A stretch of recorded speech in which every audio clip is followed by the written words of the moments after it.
Hey, what's up, everybody? Where's the intro, Seems John? I hit something a little wrong there.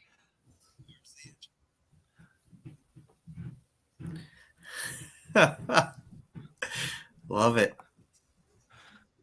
Technical difficulties right off the bat.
Hey, everybody, we are back again, episode number 10. Oh, my goodness. Technical difficulties right off the bat. I tell you, it's just one of those things.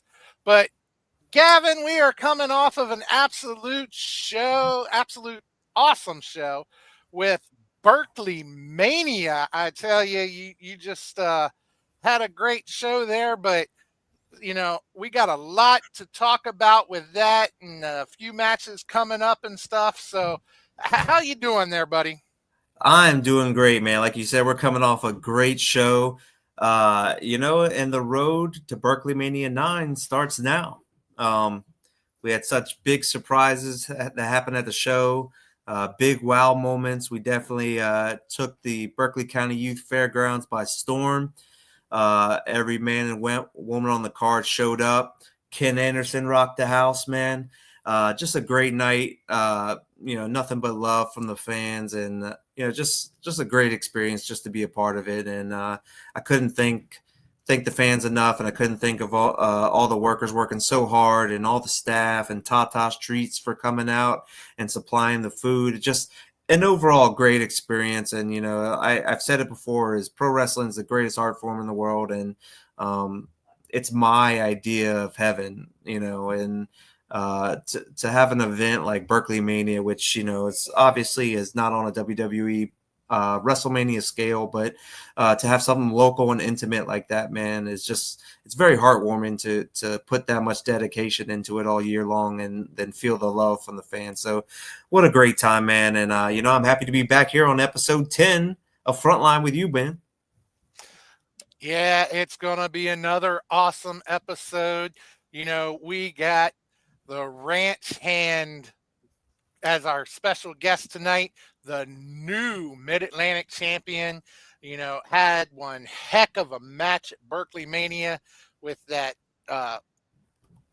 bull rope match with Cisco, and it is just gonna be an awesome show. Just you know, we don't have a whole lot, unfortunately, for the next show to talk about, but boy, that's okay because we just have so much to talk about surrounding BerkleyMania, because there was just so much action there, and so much to talk about with the ranch hand and holding that new championship. And man, you just don't want to miss it. I checked. It looks like we are live on Facebook, because there was some confusion whether we were going to be able to go live or not, but it looks like we are live on Facebook. If something happens that we drop off like we did last time, we'll do our best to get it back up there. So just hang in there, or check out Wrestle Talk Podcast YouTube, because we are live over there as well. But you know, Gavin, just so much to talk about tonight. So I don't even know where to start, man. Well, let me go ahead and correct myself, because I see Jackson in the chat had to correct me. So it is great to be back here on episode 10 of elevation, not frontline. Um, I said it already, man. It was such a great time, man. But to watch the ranch hand, you know, start at WDWA as a tag team and form into a singles competitor. And I mean, he's gone to war with different guys on the roster, like Ty Awesome, for instance. He's brought so much to the ring that I think the fans just have acknowledged how good he is. He could tell the fans that they suck all day long and just they don't care, man. They got to the point where they love to hate him, and now they got to the point where they love to love him. And the fact that he brought so much to the fight to Cisco, who was our former Mid Atlantic champion, who in his own right is one hell of a competitor, man, is a future WDWA Hall of Famer. I have nothing to take away from Cisco, all the glory and praise for that young kid. But man, the ranch hand showed up, he showed out, but he's got a hell of a following, man, coming over to WDWA, and we're happy to have him on tonight's episode. Definitely. Can't wait to get into that. But before we do, you want to get into to some of the matches, some of the action that happened, and just like I say, we got just so much to talk about with that. Yeah, man, roll it. All right, as always, we have the card here as to all the results and everything for BerkleyMania VIII. Some of us old folks might have to squint to read this thing, but I'll announce it out loud. But yeah, man, we started off the show with the first ever Berkeley Battle Royal. I made the announcement a couple months ago that we were doing a new annual event starting every BerkleyMania going forward, where we just want to give anybody and everybody that would like to be a part of it a shot to be the Berkeley County Battle Royal champion. And this year, man, again, another decorated superstar here at WDWA, the Cake Boss, Victor Jones, man. Look at that. He showed up and showed out and, threw multiple competitors over the top rope and just showed like he's a force to be reckoned with here in the WDWA. And, the thing is, John, about this this battle royal is, and this being the first of, many going forward, is nobody's ever going to forget the first, nobody's ever going to forget who won the first. He's put his name in the history books. Yeah, definitely. And it was one hell of a battle royal. And, honestly, I don't have all of our picks from last time here right in front of me. But, I do know that on that match, you did pick Victor Jones to go all the way. I was right for once. You were right for once, my man. Wow. And, I know I picked Axel Crow, and, so did our fan, which unfortunately we're not going to have the fans weigh in this week just because of the fact we don't have a lot of the matches announced yet for the next show. But,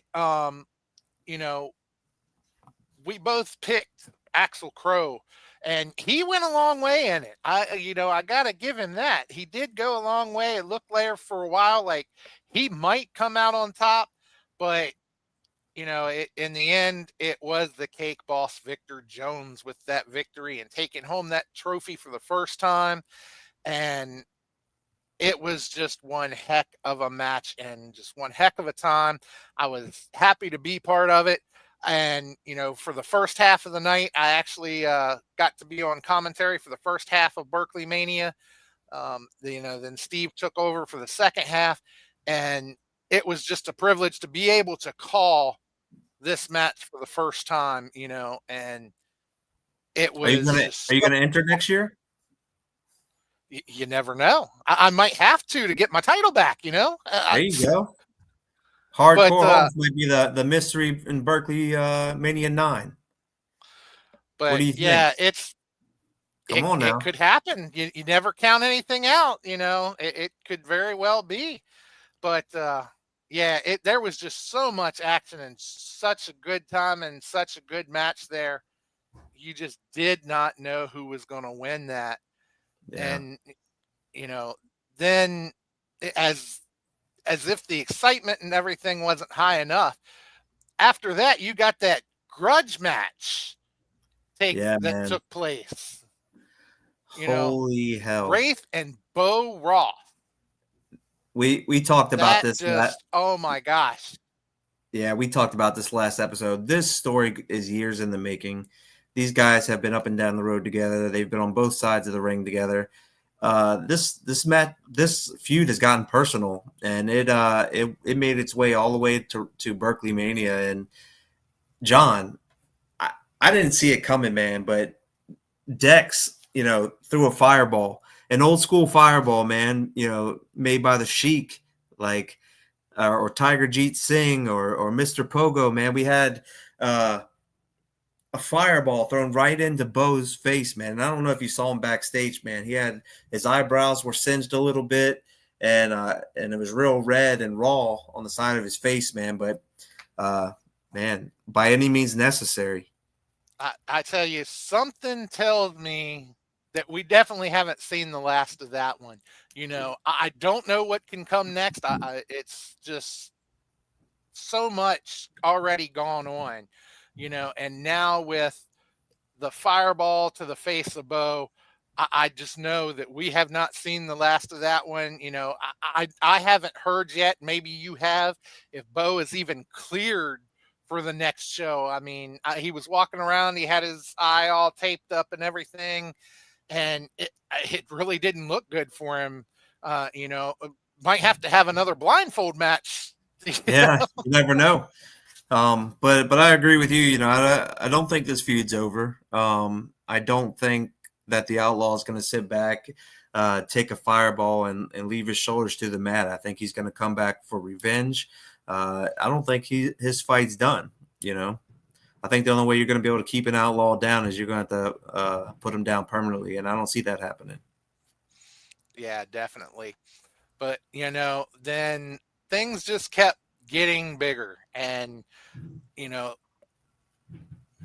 we went into Oh, wow. that this whole feud here that just keeps getting bigger, and I Let's put that up there again real quick. We want to talk about years in the making.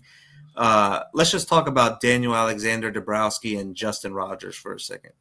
Here we are, going on over a 2-year feud between these guys. 2-year feud, and finally it has come to a head at BerkleyMania VIII, and along with them, man, is everybody else that Justin Rogers has stepped on the way to BerkleyMania VIII. You got the Paperman Chuck Lennox, you got CEO, you got Mr. Martinsburg himself, former WDWA heavyweight champion Jordan Evans. And on the other side, you have Money and Power, man. You have Jerry Jeremiah, the Helm, and Mr. JTR himself, man. I got to be censored here, man, but like, yeah, holy crap. it's just I want to use another word, but holy crap, man. Like, guys were flying all over the place. Those 4 guys, CEO, Chuck Lennox, Dad, and Evans, man, they were not going to leave there without their revenge last night. They were not going to leave there without stomping a mud hole in somebody's ass. And one by one, man, they were getting rid of the Helm. They got rid of Jerry Jeremiah. And it came down to 4-1. And, man, let me just tell you, and we'll talk about this later on tonight, BerkleyMania VIII was not JTR's night. It's something that he'll not at never all. forget. The fans will never forget. But, yeah, And Dad, CEO, Evans, and Lennox over. it came down to the 4-on-1, and you thought that they were gonna pull JTR out of the ring. That's what happened last time. And that one was just a 2-on-1. So you thought, okay, they're going to come out, they're going to pull him out, they're going to save him. No, not at all. I mean, he ended up just taking major punishment. Not that they didn't try to save him, not that they didn't try to help him, but it's like they say, no good deed goes unpunished. Well, every time they tried to help, it just got worse for him. And, money and power, it was not their night at all. Not at And all. And just we haven't heard from him absolutely. since. I never thought anybody would be able to shut JTR's mouth up, but to be honest, it's been a couple weeks now and we haven't heard nothing from him. So who knows, man? Going forward, things might be looking brighter here at WDWA. But I yeah, doubt it. man. Then we moved on to the next match. Oh, what a great match. We talked about this match on our last episode. Very high stakes for Ace Christian. You had Ty Awesome and Ryo, two of the best on the East Coast, have been in the ring with multiple people, have been up and down all over the place. And we've said it so much that it echoes all the time. First Peruvian wrestler, WWE, AEW, Ryo. You have Ty Awesome doing his thing at NWA and all the accolades that he has. There was so much riding on Ace Christian's shoulders. And to add to it, he was defending his light heavyweight championship. So everything was up against the wall, but that kid pulled through, man, and he was able to get the win. But you want to talk a little bit more about how that match finished, John? There's a Yeah, lot I of mean, unanswered questions. yeah, there is. Because that match, like you say, it was an awesome match. It was a true display of athleticism through the whole thing. And then, once it's over, you see the sportsmanship, the handshake, the hug between Ryo and and then all at once, you get the handshake from Ty Awesome, and then he just absolutely turns, Oh, as Jaxon says, what happened, Ty? He just all at once turned on Ryo and turned on Ace, and it just, it's not the typical thing you see from Ty. It no. was absolutely shocking. And Yeah. I don't know what happened to Ty. I don't know what made him snap. I mean, but I mean, if you look back, I guess you could see it coming, because I mean, the one match he was ripping off the tape and throwing it, and that was unlike him. And you could just see frustrations building, and I don't know what actually made him snap though. And I thought maybe, maybe okay, he had just had a bad day last time when all that happened, and now he's back. He's Ty Awesome. He's the guy with the supply, and he just flipped the script, and I'm not sure what supply he got into, but it just it Yeah. wasn't a good one. Yeah, man. Like I spoke on the last show, about following Ty to the back because I could tell he was dejected after his last match. And I questioned him. I questioned what was going on, because I've always thought highly of the guy. I already put over how talented I think he is, but he's an even more incredible human being. So I approached him to make sure he was okay, because it wasn't the Ty that I've grown to love in the ring. I've seen, like I said at the beginning of this match announcement, like this guy's been all over me. He's got accolades. His resume is fantastic. Anybody would be honored to have a resume like his. But from what we've seen recently, man, it was not that Ty that we know.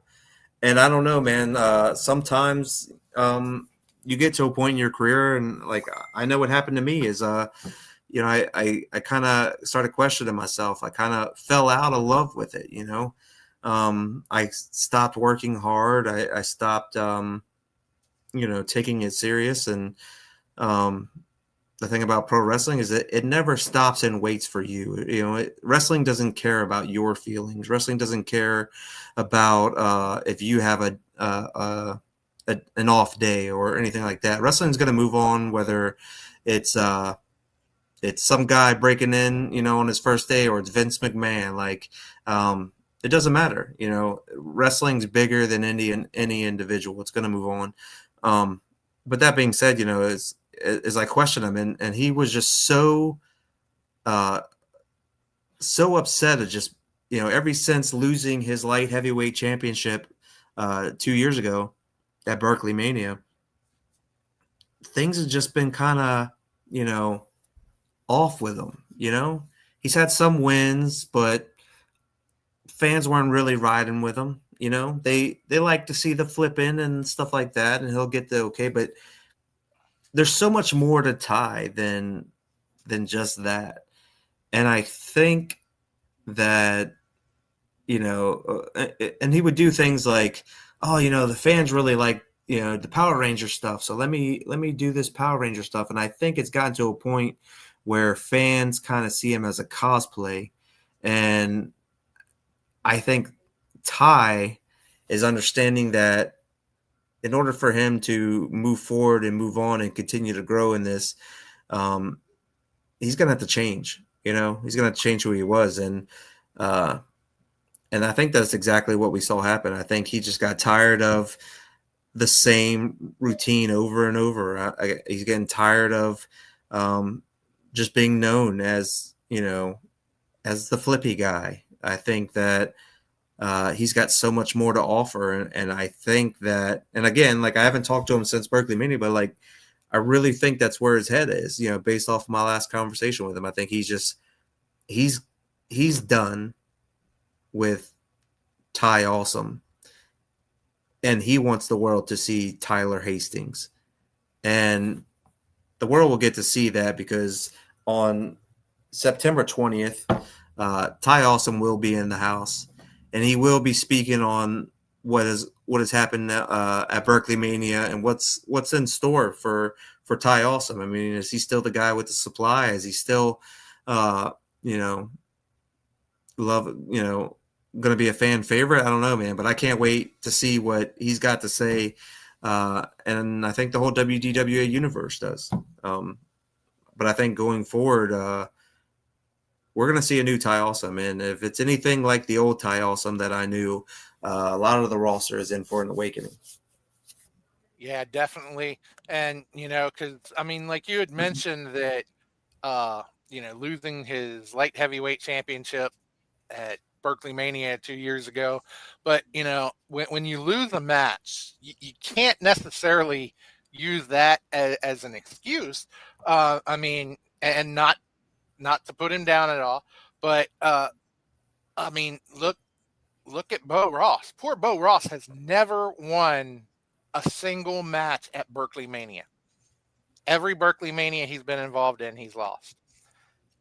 But he doesn't come out there with the attitude. He doesn't come out there and belittle people over it, he doesn't take it out on other people. He just keeps pushing and keeps trying and keeps coming back. So, that's not something you can use as an excuse. But yeah, like you say though, I think a lot of people have kind of, they don't see Ty Awesome as the true fierce competitor that he can be. So that could very well be what finally broke the camel's back, Yeah. But I guess we will find out. But then, after that shock, then we went into the bull rope match, the Mid-Atlantic Championship bull rope match, with Cisco defending his title after asking for this bull rope match himself against our guest tonight, the Walmart Cowboy, the ranch hand Carlson. Yeah. and a hell And of a match it was. in hindsight, I don't think that Cisco chose the right option. Cisco's already beaten the Ranch Hand in a singles match, and I think maybe he had a great chance going into BerkleyMania if he would have just stayed in a normal pro wrestling match, did what he does best. But much like Ty Awesome, Cisco wants to continue to prove himself. He wants to continue to push himself. But sometimes gambles don't always pay off, and you walk into somebody else's house, they're not always going to hand you a beer. Sometimes they're going to kick you right outside the door, man. And I think that's exactly what happened. Is I just don't think Cisco was ready to be in that element, and right now, like I said, Ranch Hand's been on a high for so long that I don't think anybody on the roster could have knocked him off this match, man, to be honest with you. Yeah, and that was truly, I mean, one hell of a match. And Cisco, he was ready for that match. I don't take anything away from what Cisco did at all, but it was just Ranch Hand's night, and nothing could stop Ranch Hand. I mean, we saw a pin attempt after pin attempt. We saw him strangled. We saw him bloodied. Oh, look at that face. Go back to that picture. Oh, look at that. There it is. Man, we just saw so much out of Ranch Hand that night. And, like you say, a lot of people have come to love Carlson. And, I like to tease him, but, I do like him. I respect him by all means. And let's just point out that. Let's just point out real quick, Billy's face. It looks like he's saying the "oh shit" moment right there. Let's just point that out real quick. He's like, "Oh shit." All right, sorry about that. Yeah, just wanted to point out Billy's face. But yeah, definitely. After that match, if anybody can walk away and say they don't respect this man after what he went through and the way he kept coming back and just one thing after another and coming out with that victory, I don't know what they were looking at, and I don't know what they're looking for. I really don't, and it was just one hell of a match. And, we had, look at that, man. We had all of, Martinsburg that came to the fairgrounds. I mean, I have not heard that many people saying tick, tick, tick, in one place at one time, pointing at their hands, tick, tick, tick. There's, part in the meaning, due to him being Ranch Hand, but man, everybody was riding with him, man. He was riding in there for war. And, I've been in situations like that, when I was wrestling where, the fans feed you with so much love and adrenaline that if somebody shot you, you would take everything you could to get up and keep going. It's a feeling that like I can't describe.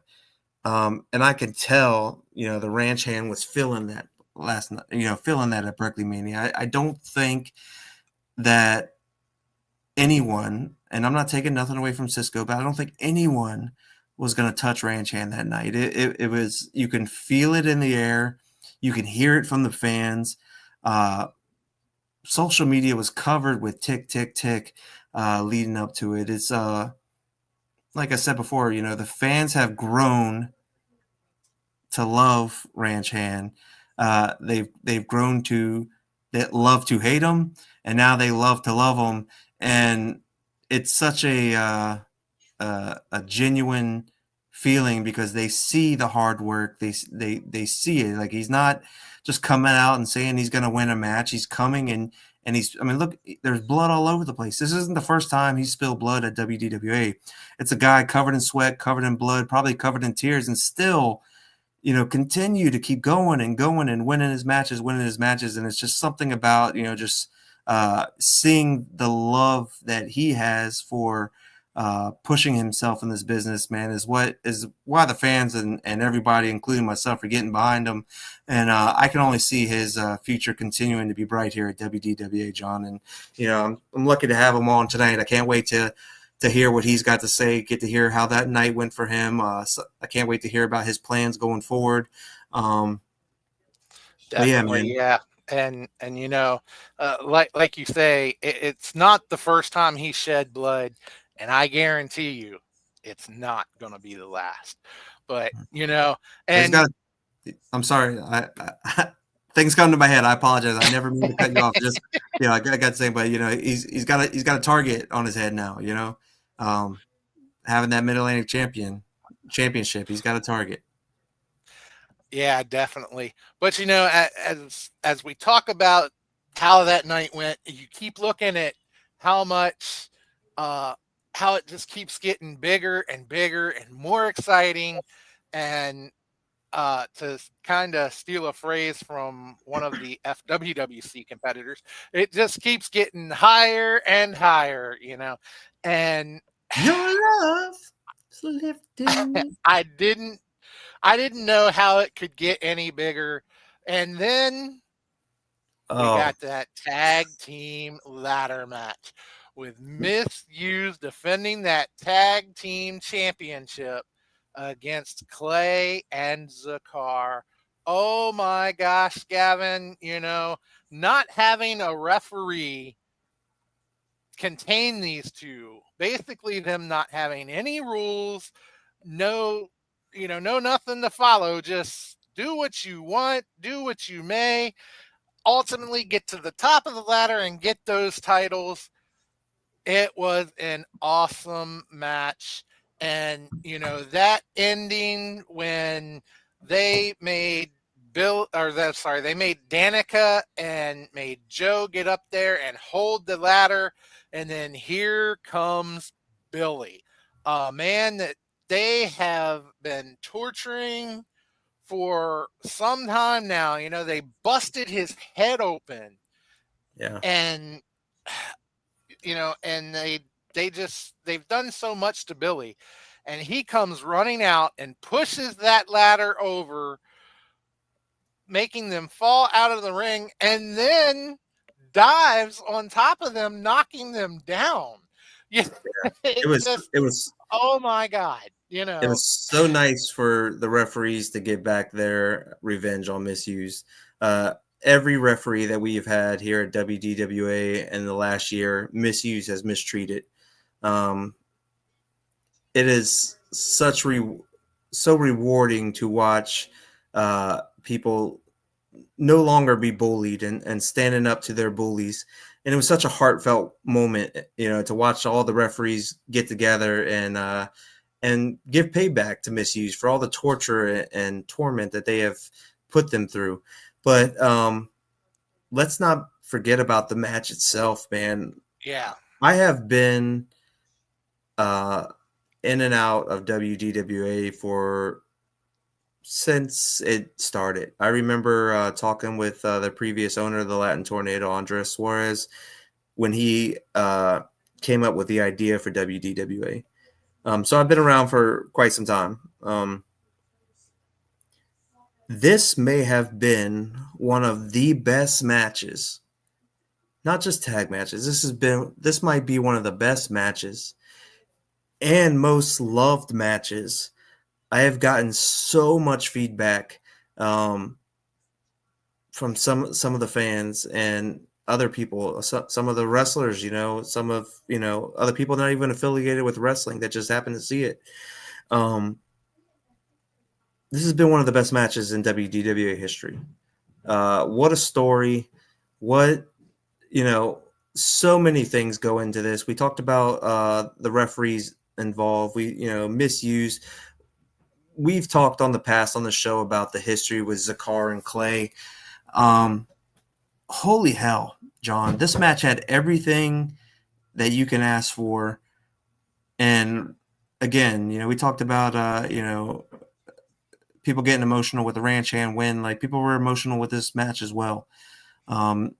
it was one of those things, what to watch as a car climb up that ladder and Clay, stand there next to him. It was bittersweet.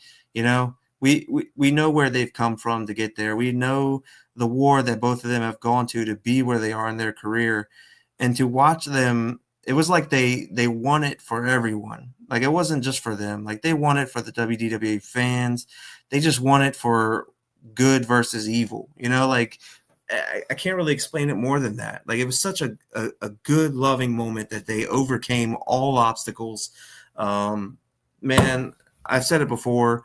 Zakar Shaw, one of the top pro wrestlers here at WDWA. Clay Jacobs, one of the top. This is WDWA's version of the Mega Powers.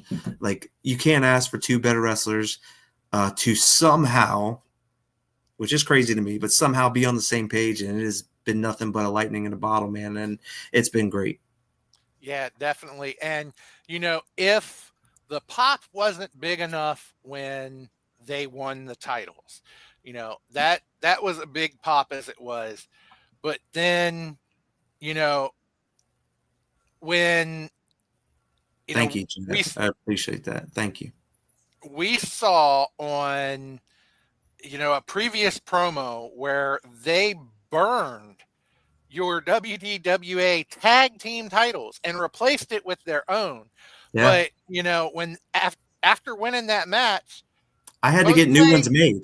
Yeah, both Clay and Zakar said, no, we don't want these. This is trash. And even Joey took the title and threw it down on the mat as he presented them Wow. with Look at that picture. New tag team titles. I mean, look at those championships that, you had to shell out money for. I know. Thanks to Misused.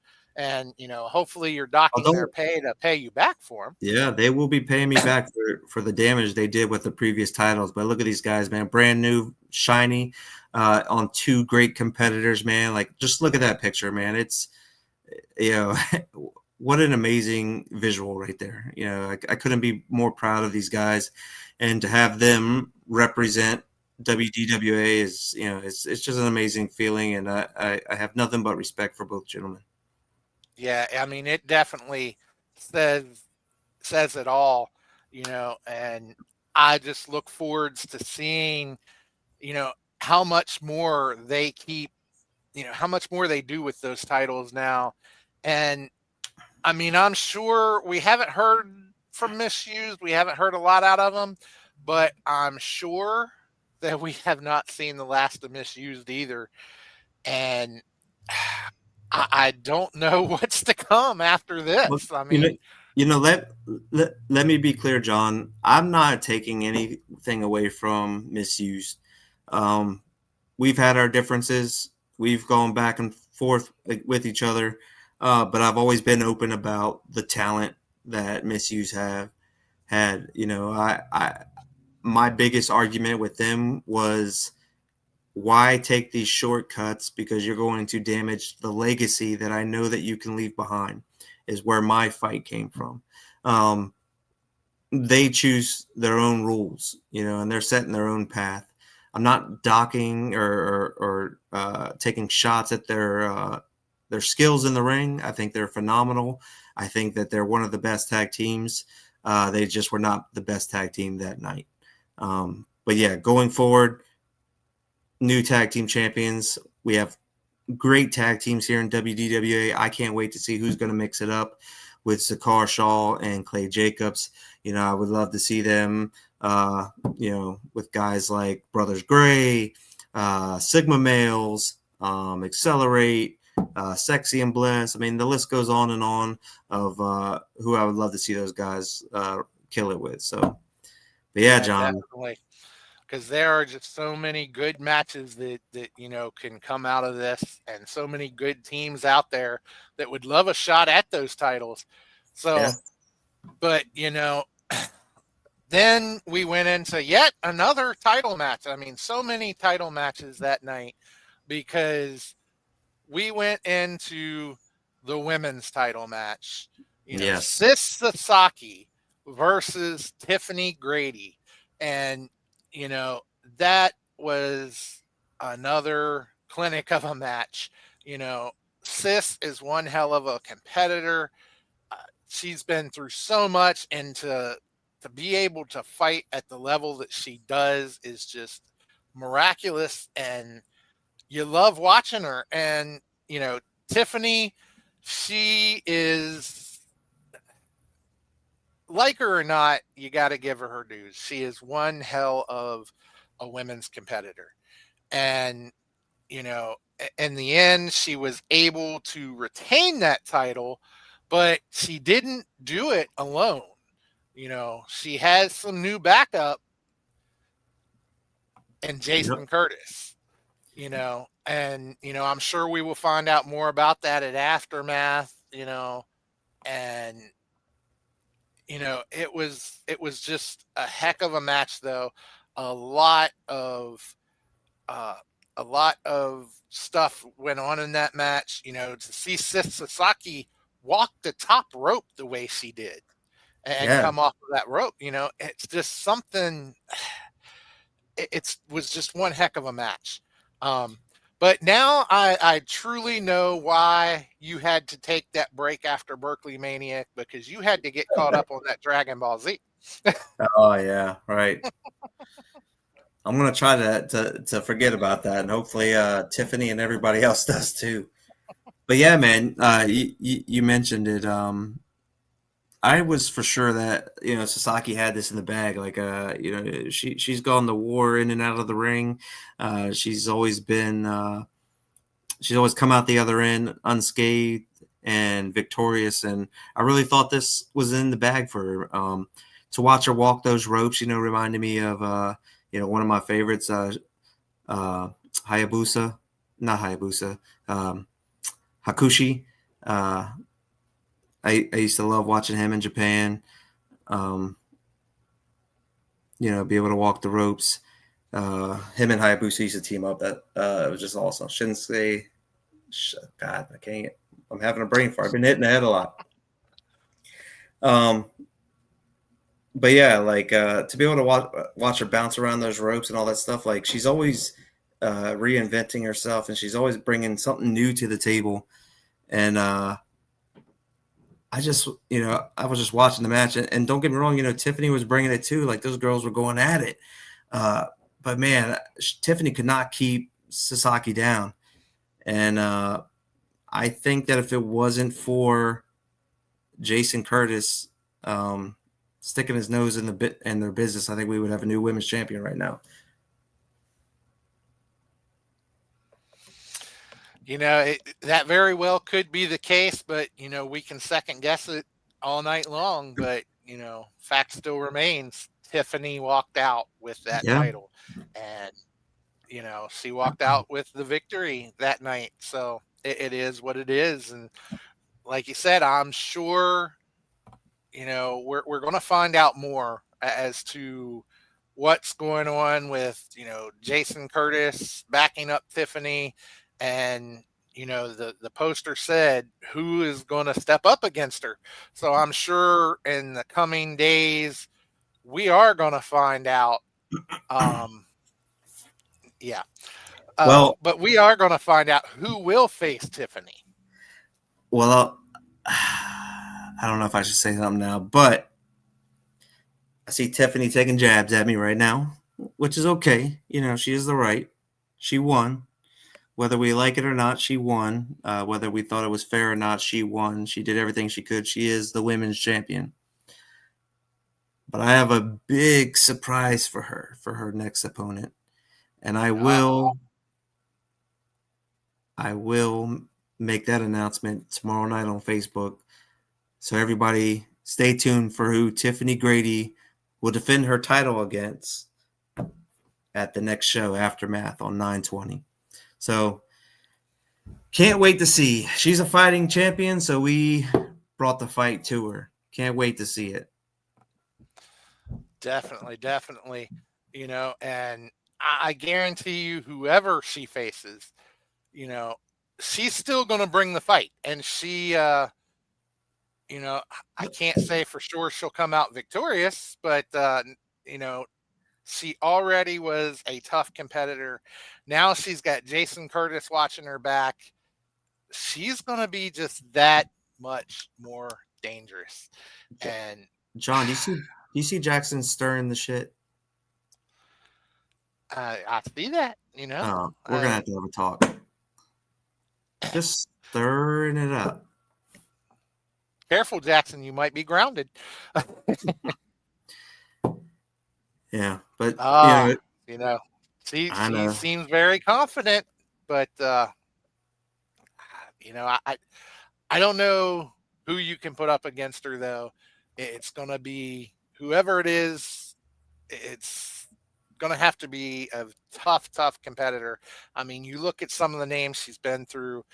She's been through Amara Void, Liberty L. Liberty L, Sasaki. Yeah, you stack them. You know, She's flattening them. just so many that she's gone through, and I don't know who can stop her. I really don't, but She's on a it's roll. going to be interesting. But then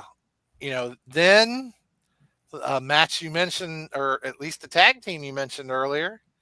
Oh, what a great match! We looked at the 6-man tag match, the Sigma males, with your special guest of the night, formerly known as Mr. Kennedy. And then you put them up against. Whoa, John. I need you to announce this correctly, John. Who is that? You mean Mr. Anderson? Wait for it. Anderson. And going against Supremacy. We had Supremacy on last show, John. We know how we felt about those guys. But those guys, they tried and tried, but they came up just a little short. What a picture. Look at that. That was the view at the end of the night there. You had them as the Sigma males come out on top, and you almost got Luke, though. You almost got his butt whooped because you didn't have a microphone to come down from the ceiling. I can't, man. He was not happy about that. The venue says on the contract, nothing could hang from the ceiling. I made this clear to Mr. Anderson. Nothing can hang from the ceiling. But you know what, man? Improv, man. We were able to make it work. Got Luke up on a chair and handed it right down to Mr. Anderson, man. But what a display of not only athleticism, but showmanship from Mr. Anderson. I'll get to the Sigma males in just a second, but there's a lot of things that people who have been around the world in the big promotions do not like to do. They'll come in, they'll kick some butt, but not only did this guy do it, this guy did everything he could to entertain the fans, to be a one-night only Sigma male. But he also took the time before the show started to teach classes, things like that, to help WDWA excel. And here at WDWA, and on behalf of all the people that attended the seminar and myself, I can't thank Mr. Anderson for all he did for us. And a huge thank you goes to Ken Anderson. Thank you, Ken. But yeah, man, this match was great. Sigma males. We know the story there. Finally together, and ever since they've been together, rocking the house. LDJ is yet to be defeated, and Steve Forte, ever since leaving Supremacy, is yet to be defeated. And nothing but bright stars, man, going forward. And to have them have this victory over Supremacy is, it's like a rocket launcher in their future, man. couldn't ask for something better to happen to those guys. Absolutely, and I mean, what can you say? Like I said, they put on one heck of a match, and it just it was really something to watch. And for them to be on the track that they're on, with not losing a match since coming back, I can't wait to see these guys again. I really, really can't, because it is just an absolute awesome time anytime they get in the ring. And just to throw Mr. Anderson in with them, that was, well, I mean, he wasn't exactly thrown in with them, but he truly is a Sigma male, and to team him with them was just awesome to watch, and they did a hell of a job. They really did, you know, and that very easily could have been the main event of the night, but then it was kicked up yet another level because we had the Wow. heavyweight championship match. I mean, there was so much question on, was DeMarcus Kane going to show up? Nobody had seen DeMarcus, so they thought. Nobody had heard from DeMarcus, so they thought. You know, where was DeMarcus? And then, he was announced at the beginning of the night, or at the beginning of the match. He didn't come out. The questions were there. You know, JTR came out and was flapping his gums. And then next thing you know, the lights went out. These dark figures came out. They were beating the ring, and just, they had pipes and bats and all kinds of stuff. And then here come that masked man, you know, machete, taser. He was ready. And then when that masked man stepped in the ring, and by that time JTR was cowering outside the ring with AK, and that mask was removed, that man was DeMarcus Kane. Oh my goodness. Who would have thought that that was DeMarcus Kane under that mask? Yeah. And this attitude DeMarcus came out with was something. I don't know where it came from. I don't know what it would take to stop him with this attitude, but it was something to watch. And, by the end of the match, which, you know, DeMarcus came out victorious with that championship. Yeah. And, What a match. no shade to AK, because AK threw everything at DeMarcus he possibly could. I mean, almost put him through the garage door. But it was something to watch, and they truly beat the hell out of each other. And I think there again, we mentioned earlier, what was Cisco thinking when he asked for a bull rope match? What was JTR thinking when he said he wanted a no disqualification match? And you happily obliged and gave Yeah. him that no disqualification. And he thought he had it licked, but DeMarcus was a one-man wrecking crew. He took out all of Money and Power by himself and just came out victorious, and it was something spectacular. It was truly the main event, truly the match of the night. I did see several people starting to get up and head out after Mr. Anderson's match. And for those who did that, shame on you, because you missed one hell of a match, and Yeah. you missed the absolute showstopper. Yeah, you said it, John. Some people, who weren't familiar with WDWA that came there, due to all the promoting that everybody did for the show, just was unaware. I mean, they didn't know that there was going to be a heavyweight championship match. Nobody even knew if, like you said earlier, if DeMarcus Kane was even going to show up. And man, I saw people turn around at the door and they're like, "Hold up now, like, what's going on, man?" They saw all the lights, they saw all of everything that happened. You mentioned the fantastic entrance. I have it here. I was going to play it, but the file's a little bit too large, and that's how things work here in indie wrestling. But that match, we talked about the tag match being one of the best matches in WDWA history, and I think that the main event from BerkleyMania is right there alongside with it. If anybody was close to the action, man, you felt it. Those guys were beating the living hell out of each other.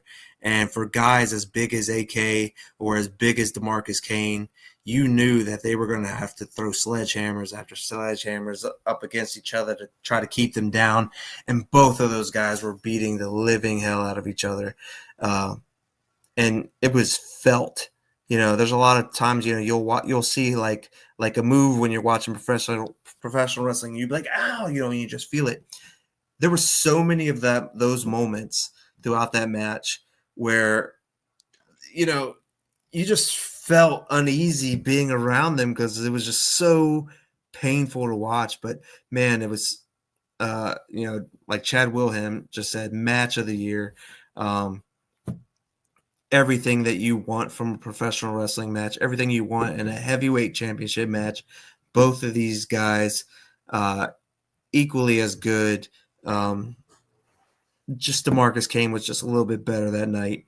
And it just, I couldn't be more proud to have, been able to bring that match to the fans, but even more proud of the gentleman who put it on. Nothing but respect goes for those guys. And,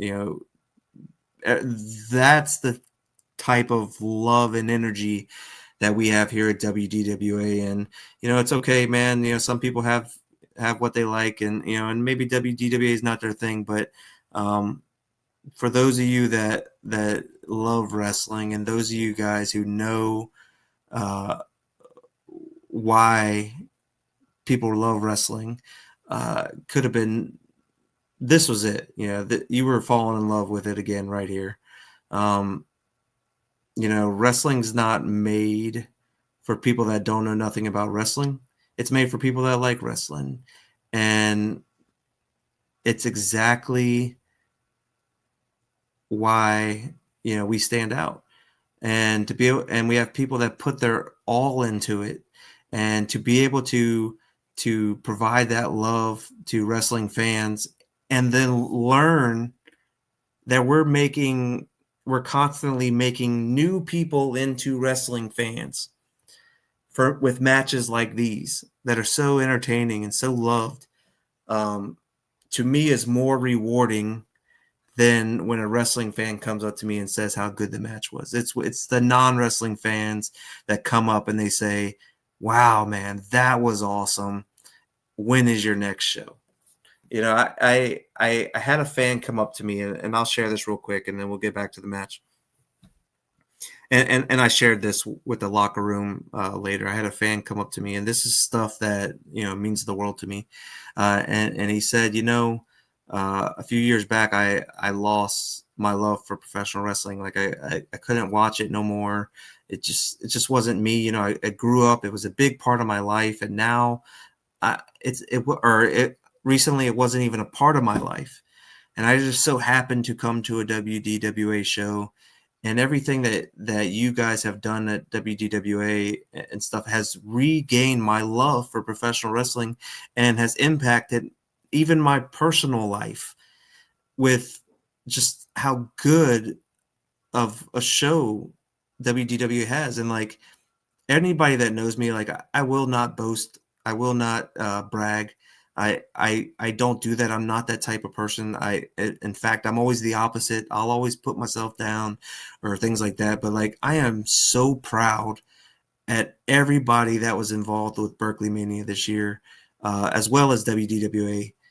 Everybody wanted the show to succeed from the beginning to the end, and for everybody that's been a part of WDWA all year long. I I can't even put in words the love that you guys give to us, that I wish I could just explain it to you, because it's a heart-filled, it's heartfelt, and to be able to do what I've always loved since I was a little kid, when I used to promote my wrestling figures, and just be standing here today and being able to do it in the capacity that we're doing it, like it's very heartfelt and heartwarming. And I appreciate all the WDWA family, and all of the new WDWA family for showing up and showing us love. And man, I'll say it again, what a hell of a match. And I'm so proud to say that the Kingpin DeMarcus Kane is the top of the food chain here at WDWA. He is the heavyweight champion. Just incredible person, incredible talent, and I can't wait to see who lines up to face him. And you mentioned what a privilege and everything it was for you to be able to bring this match to the fans. It was just as much a privilege and honor for me. You came over and JTR thought he was going to hold on to that title. JTR thought that, he wasn't going to give it up. But you ripped it from his hands and you brought it to me and said, "Hey, can you keep this safe for me?"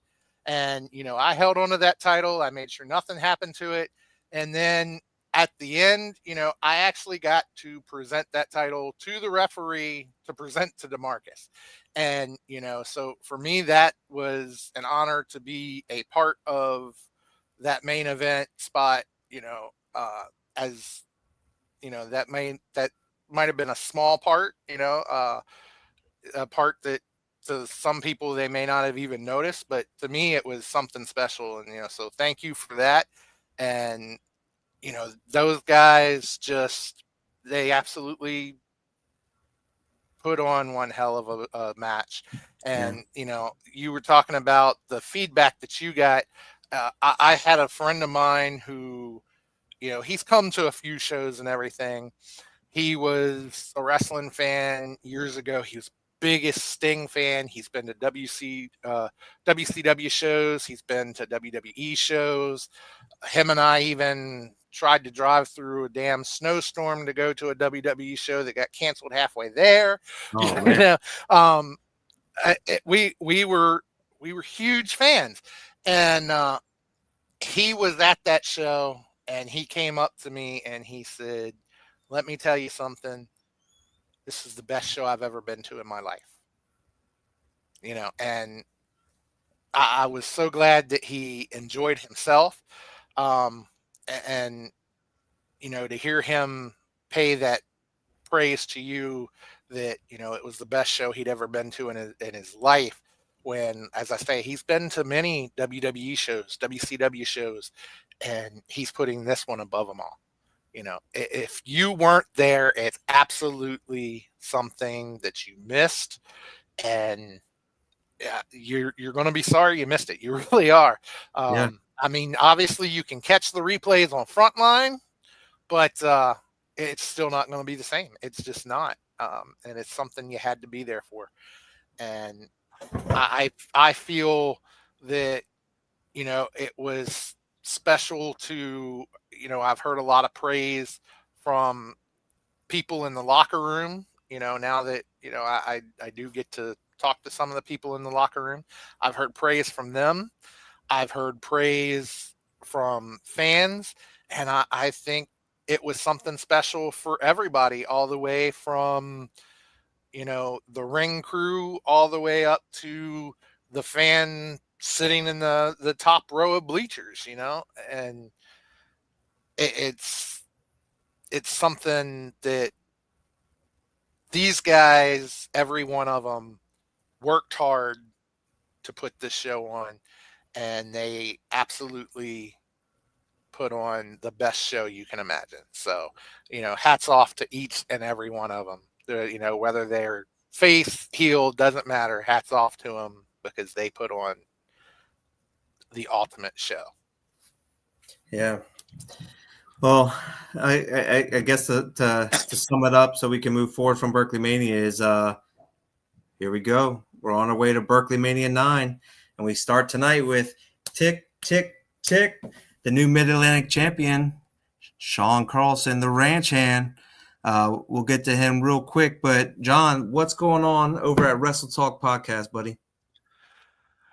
Over at Wrestle Talk Podcast, you can catch us every other Tuesday night when you don't see Elevation. The Wrestle Talk Podcast is there, and this coming, or actually, I should say, next Tuesday night, we actually have a huge guest lined up. I do actually have to double check with them, but as of right now, you may remember WOW, Women of Wrestling. Yeah. And you may remember Hollywood from there. So she is actually going to be our guest. Are you talking about WOW or Glow? Oh, sorry. Yeah, I meant Glow. Too many different acronyms going through my head. But yeah, Glow, the original Glow girl, Hollywood. She is supposed to be the guest on Wrestle Talk Podcast this coming Tuesday night, or next Tuesday night, with myself and Gabriel Arsene will be the hosts. So, tune in and catch us because we always try to have the absolute best talent available.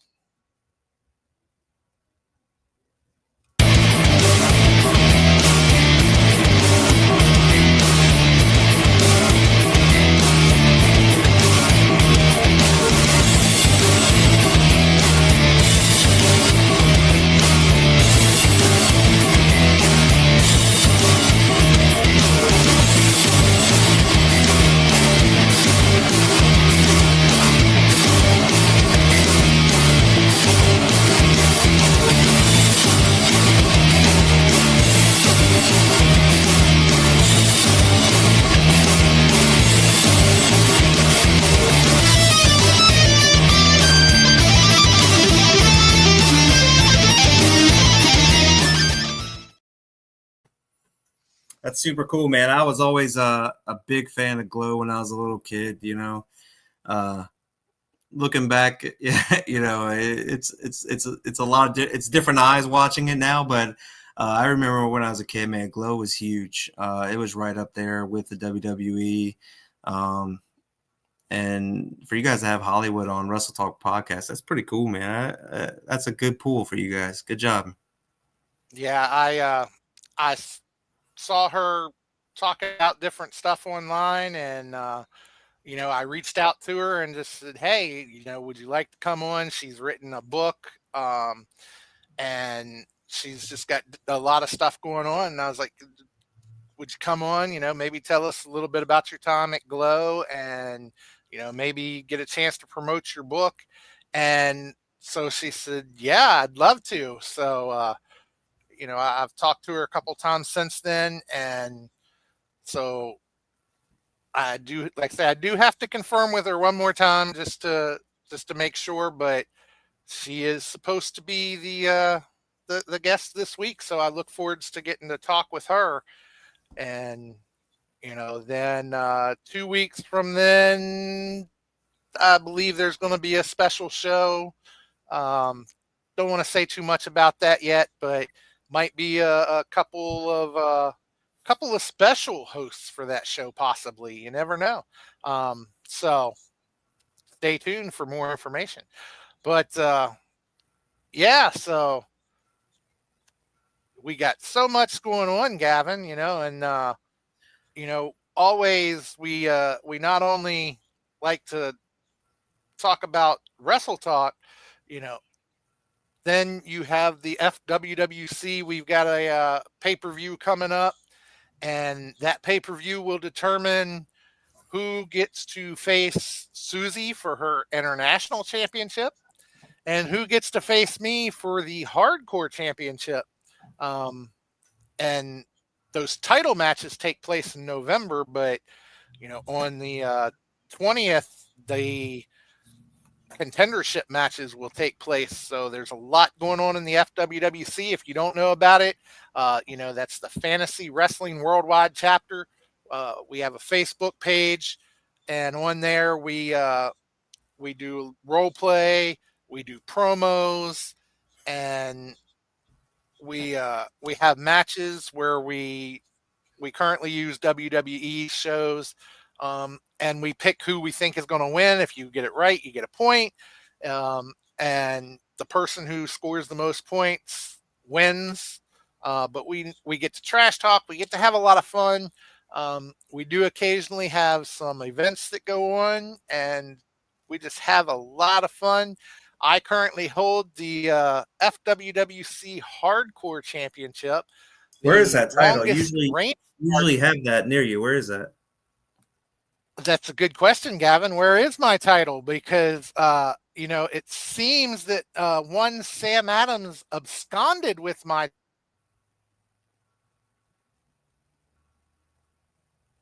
I think you froze. Sam Adams must have hit you pause. Keep telling me you're working on it. You keep promising me you're going to get that title back. And he took it and he went over to Puerto Rico. When am I getting my title back, Gavin? I don't know. Matt Pinkston thinks that Sam Adams is now the hardcore champion. No, not quite. I mean, he didn't win anything to get that championship. He's not. He's not defending it at the pay-per-view. When are we going to see Sam Adams again? We will see Sam Adams and WDWA on September 20th at Aftermath. Oh, really? Yes, sir. Now, Gavin, you may have him booked here at Aftermath, but am I getting my title back? Am I going to have to fight him myself for that title, or we'll have a discussion with him on the 20th. Well, all I can say is if he's walking around with my title, and you better have security close by if you don't want me to go after him, because I want my title back. All right, man. We'll get right on it at this show. But we got you, brother. We got you. But as heated as I'm getting over my title and everything, I still want to be respectful.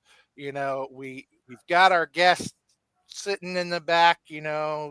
Hopefully you got him that special water that he wanted, and you got the green M&Ms for him because that's what he requested. And so hopefully you got everything right that he requested. Well, we know about. You said you were going to take care of setting up the green room for him. Yeah, man, we know about the green M&Ms and what they do. And so ladies, I think we want a beer instead of water.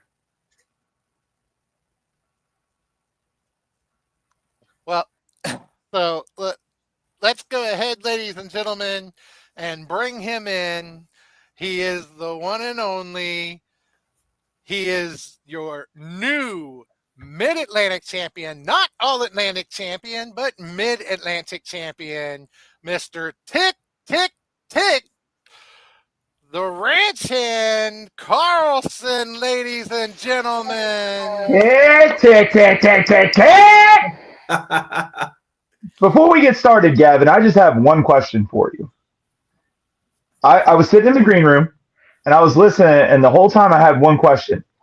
How are you going to let the second most prestigious title in WDWA, the heavyweight championship, in the man's hands who couldn't even hold on to his own title that he just talked about for 25 minutes?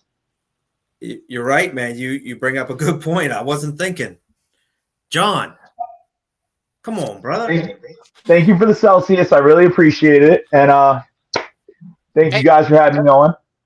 Yeah, man, we appreciate you taking the time out of your busy day off on the ranch, man, to come down and get your Wi-Fi working. Yeah, I'm in Enjoy. the bunkhouse now. I had to post up by the door so none of the boys come breaking in. So I appreciate that. John, I just wanted to show you, unlike you, I keep that thing on me. So Beautiful. it is. It's so beautiful. But yeah, John, I keep that thing on me, unlike whatever your title is.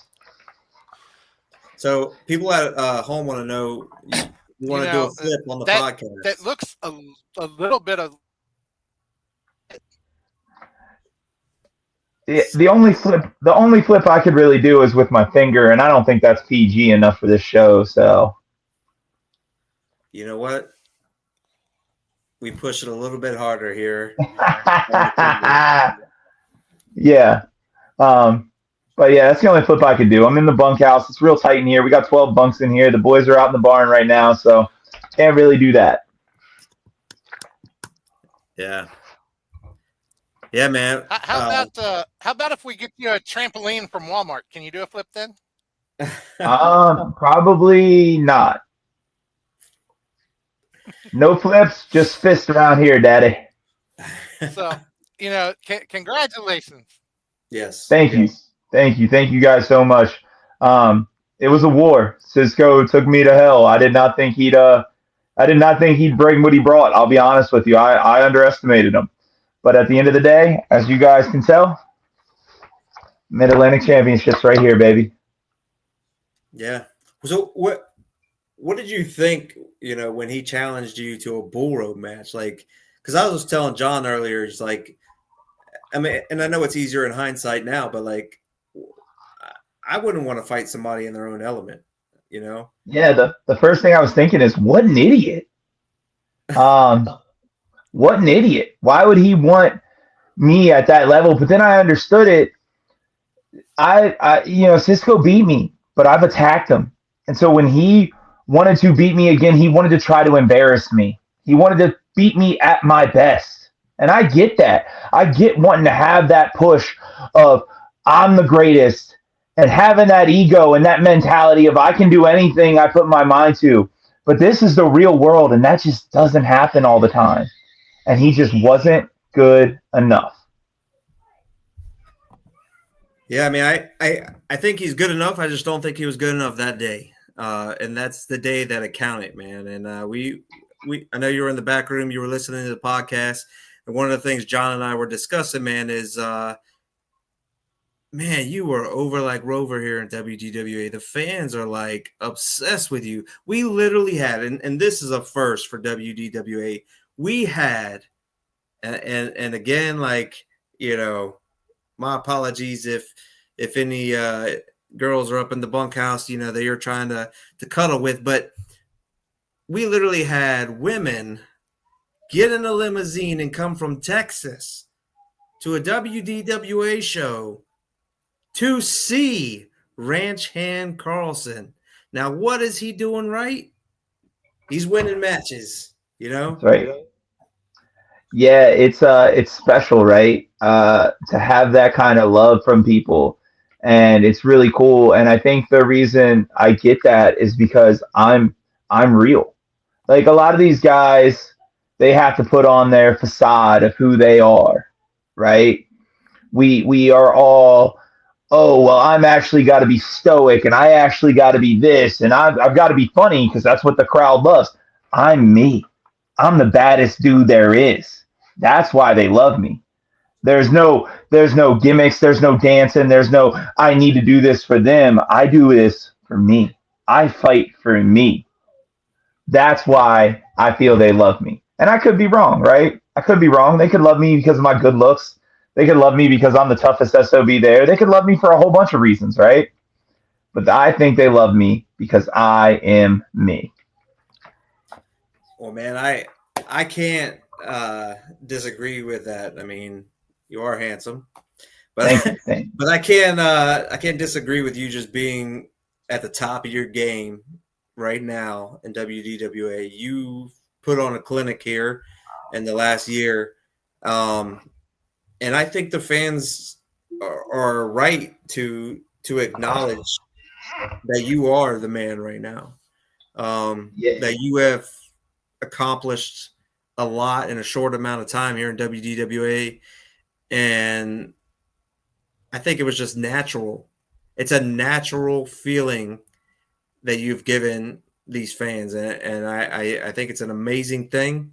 I think that that's one of the reasons why I love this business, because people feel it. You know, we talked about the fans feeling stuff in the match, but they feel it. They feel what you bring to the table. And to hit the rewind button a little bit, man, how long have you been in the business? Where did you train? How did you break in? So I've been in the business a while, right? But as far as me doing actual wrestling and in matches, I've only been wrestling matches for 3 years, which is crazy to really think about because I've been in this business for 10 years now. I was a manager before that, and I was, far before that, I did other things. Um, I was trained under Mark Haro here in Delaware, and Great he's the talent. one. Yeah, great dude, and I'm so glad that I actually did his system all the way through. There's a certain point where you could stop that you're trained, but I went all the way through his whole system and finished it, and got to what we call a black belt, like in karate. So like where I'd be a master of his system, and I was really proud of that, and that's what kept me pushing. Um, so yeah, while I've been in the business a long time, I've only technically been wrestling matches for 3 years, which is really crazy because I'm also a big guy on not time but matches, and I've had a ton of matches. I think when I looked at my book the other day, I had like 325 matches or something. It was Wow, crazy. 3 years. That's awesome. Yeah, it's been pretty intense. And I see you're doing stuff with NWA now, man. Are you allowed to talk about any of that stuff? I see, you were on the tag team tournament. I see, you're doing big things. I see your face out there, your name's out there. I think Yeah, 2025 has just been a hell of a year for you, man. yeah. So I was a huge Jeff Gordon fan growing up. And so I had said 2024 was going to be my year. It was the Gordon year because everybody talked about the 23 year being the Jordan year and the LeBron year. So the 24 I said was going to be my year. I had a heck of a 24. That's when I started with NWA. I was on the 76 show. And since then, I've kind of been doing a lot of their Northeast stuff. They called me up. They said, "Hey, we need a tag team for the Crockett Cup." And I looked at my friend. You were talking about him earlier, and maybe he's just finally got his head on straight. But my old boy Ty Awesome, and I said, "Hey Ty, you want to ride with me? You bring the smoke, I'll bring the fist. We'll have a heck of a team." And he agreed to it. So we've been on the NWA at the Crockett Cup, and you're going to see a couple more matches we've done for TV tapings that haven't come out yet. That I think super cool, and I think we had some super cool spots that I think everybody will enjoy when they finally come out. Yeah, man. I'm looking forward to seeing it. That'd be great. Yeah, Congratulations, man, just on all your success. And, like I told John, I think your future's bright here in WDWA, but I think your future's bright with wherever you want to take your journey. yeah, yeah. I think wrestling. So I put out a list like 2 years ago of all this talent I wanted to wrestle, and I just checked it the other day, and there's only one name on there that I haven't got to wrestle, and I no longer want to wrestle him. Nothing against him. He just kind of was. I met him, and he wasn't so cool, very much. So I kind of took him off the list anyway on my own. So I thought it was really cool that I got to do all that. Are we going to pry for this, John? We're going to pry to try to get the name out of him?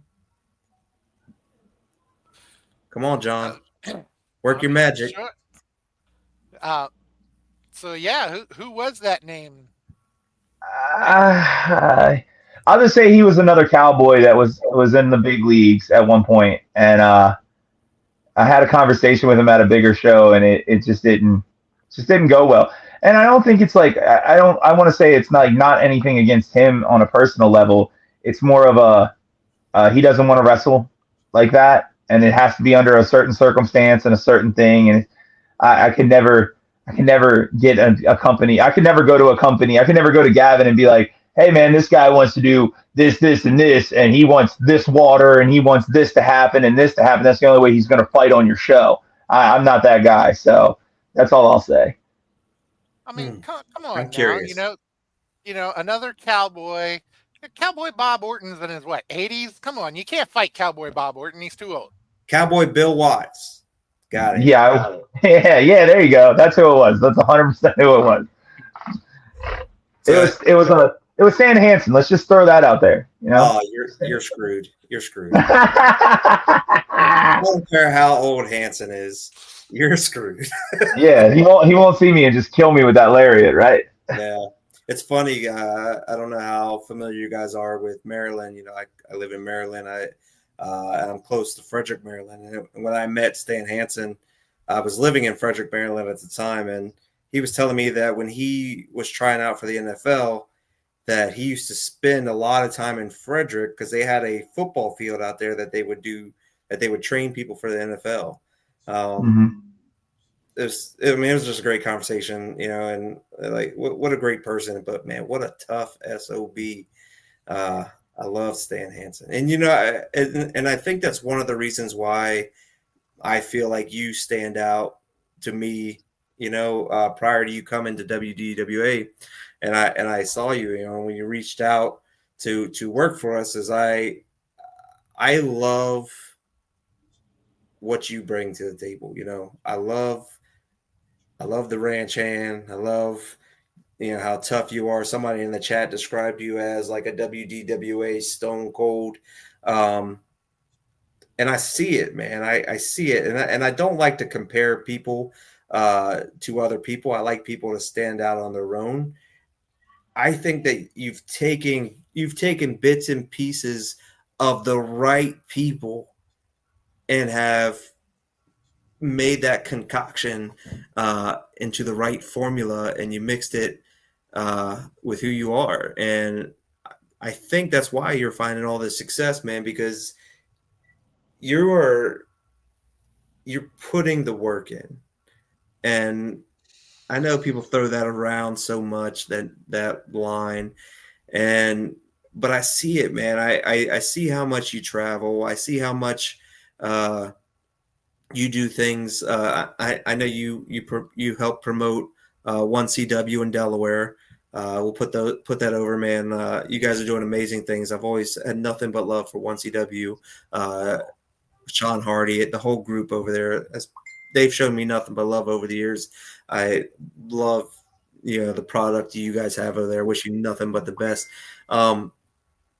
But you also continue to do seminars. You continue to train guys. You continue to hit the gym. You continue to train. And there's so many guys in this business that, like, once they've been trained, quote unquote, and they get a certificate and they get out and they start working the indies, they stop training. And they say, "Oh, you know, I'm certified. I'm a trainer." And to me, like, that's what kills this business. And the fact that the right thing to do is you never stop learning. And I see that in you. I see the drive. I see the questions. I see you reach out. I see you pick people's brains. I see you take something you learn and you apply it in your matches. And I think that's why you're constantly successful.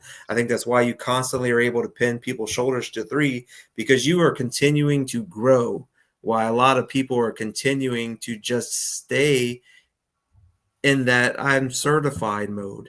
And yeah, it's bullshit. So it's crazy to me, and this is what I always say, is it's crazy to me to think you're the smartest dude in the room, right? Because if you're the smartest dude in the room, you need to find a new room. I was working for a company in another state, and this one kid asked me, he's like, "What's your best advice?" And I was like, "If you find out you think you're the best wrestler in the room, is leave." And he's like, "Well, you're here." And I was like, "Yeah, tonight's my last night here." And it's nothing against this company. It's just I need to continue to grow, and I can't grow here because I'm just going to be top dog. When it comes to seminars, I think seminars are such a great thing because while you might not get the best, I'm sorry. I was just saying, fantastic. Yeah. And while seminars aren't like, they're not training, right? But they're a way to see what you can work on. And maybe this guy gives you one piece of advice that you can use for the rest of your career. And like, for example, Eric Young, I took the Eric Young seminar and I learned something from him that I now pass down to the students in our dojo. Just something so small and so like I could pick it up like that. And I went, oh my God, that's so much better of a way, right? And I think it's so crazy to me for some of these guys to think like, oh, I'm good here, right? Because if you're good there, you're never gonna go up the ladder. And if I thought I would just want to be here in wrestling, I'd stop. I want to make it. I want to be at the top level. And if I don't get there, I can look my kids in the eye and say that the sacrifice was worth it because I did everything I could to get there. Where a lot of these guys are just like, oh, and there's nothing wrong with being a hobbyist. There's nothing wrong with, saying this is as far as I want to go. There's nothing wrong with that, and I totally respect that. And I have the same respect for those guys as I do the other guys. But that's just not what I want out of this. I want everything from this, so I will continue to grow and gain until I can't no more. Yeah, and it shows. Like you hit the nail on the head. If you think you're the best in the room, move on and move on for yourself. You're not contributing to the company anymore, and you're not doing yourself any good. So if you're staying in your local area because it's an easy drive for you, you're missing out on being better than you were the day before. 100%. And like you said, seminars aren't end all be all. It's not, you're going to go in there and they're going to hand you the playbook and say, hey, I've been around, but they're able to continue to add pieces to this pro wrestling puzzle to where you get closer and closer to filling it in. And I highly recommend everybody to take advantage of, and it doesn't even have to be a WDWA, like wherever, you can pick somebody's brain at, whatever company you can be in. It could be anybody. Like, just don't stop learning. Don't stop trying to be better. Love what you do, love the business enough to be the best you can be in it. If you don't, man, you're just taking up room for somebody else that really wants it, like this isn't everybody gets to play. Yeah. And I also think of it like this, right? Like, imagine you have a job and you're trying to get to become the next level of that job, whether it's a manager, assistant manager, whatever. You're trying to go up the ladder in the corporate ladder, right? That's how I look at it. This is a job at the end of the day, and there's rungs to the ladder. You start out here, you got to work your way up constantly, right? Let's say at your job, there is a guy who has made millions of dollars doing your same job, and he is coming into your company and he is going to give a lecture. You're an idiot. And if somebody takes this personal, my DMs are open. I'd be more than willing to talk to you about it. You're an idiot if you can't sit there and go, this guy's made more money at this than me. I need to listen to what he did to get there. Even if he's like, oh, I was in the right place at the right time. Cool. How did you find that place? Where was that time at? Where did you know that timing was going to happen?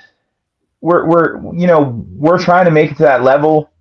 I also think not everybody should do seminars. I should 100% say that, right? Yeah. But you should be taking advantage of that because that guy's done what exactly you want to do. So take advantage of that. Take advantage to sit underneath that learning tree, even if it's only for a couple hours. And, I also say it as a guy who's had the book before. I don't have any books currently, but as a guy who had the book before, right? You as a promoter, and I'm not speaking for you, but I'm saying as a promoter, you're going to look at the guys that are trying to learn and be better than the guys that aren't because, hey, these guys are trying to improve. So that's the guys I want to look at for my next year, where it's like, hey, every time a new guy comes in, somebody's got to go. And those guys that aren't adjusting might be losing their spots. And I'm not saying that's what you're doing. I'm just saying that's how I would look at it. It's like you said, this is a business, right? Wrestlers are trying to be the best wrestlers they can be, and promoters are trying to be the best promoters they can be. In order for me to put on the best product, I want the best talent that the fans enjoy. If somebody is bringing more to the table than somebody else, I mean, it's not personal. I want to do my best to bring the best product. So when you see guys work and gals, work really hard and put that work in, you want to acknowledge it and you want to showcase it because in the end, it's a win-win, Yeah, And like that, I want to shout out somebody real quick on the roster. yeah, Tiffany Grady, while she might be a B word, right? I've seen the change that you she's said it, had. man. You said it. You Watch know, out now. I think she owns it. You know what I'm saying? But the change she's had since she's got to WDWA to where she's at now shows you the work she's been putting in. And Yeah. yeah, she's one tough big. Yeah, I agree, man. Like I've seen her grow in a short amount of time. Hmm. And WDWA didn't start off being like her home, you know. It was Hmm. just getting work and learning, and she continues to grow and learn and face anybody that's in the ring or jump over any obstacle or travel or constantly, even when she's not on shows, and I'm going to put her over on this, and I only have a selective few of people that I can do this, but even shows she's not on, she'll share what's going on at WDWA. And some people may not understand. They're like, "Oh, you're not on that show. Why would you do that?"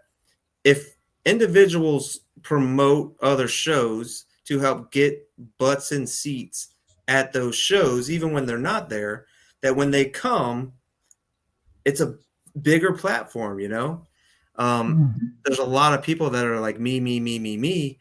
I was talking with Eric Young in the car, and he's like, I don't understand why people don't share more stuff on social media, why they don't try to get their friends and family to come to shows. Like everybody's just lazy, or they're like, oh, it's just the promoter's job to promote. And he's like, I just don't understand. It's like, don't you want to wrestle in front of more people? Don't you want more people in the room to buy your merchandise? If the business goes up and the money starts rolling in, then up comes your fees, up comes the bigger shows, up.